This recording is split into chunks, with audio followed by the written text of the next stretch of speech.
देख रहे हैं इंडिया न्यूज 24 टीवी न्यूज। तोता बोलता है ये तो सबने सुना है, मगर कौवा, हाँ आपने सही सुना।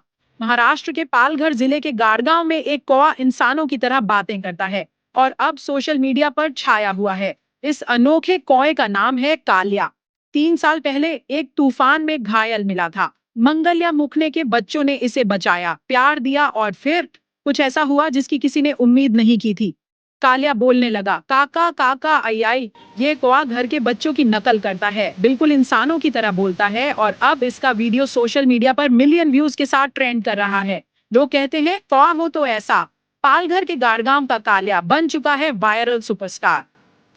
तो बताइए, क्या आपने कभी किसी कौवे को इंसानों की तरह बोलते सुना है? अगर नहीं तो अब देखिए।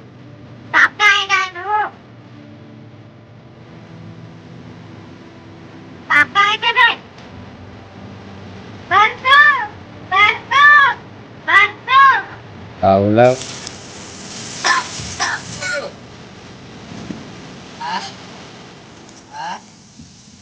मोठा मिळणार मोठा तू आहेस.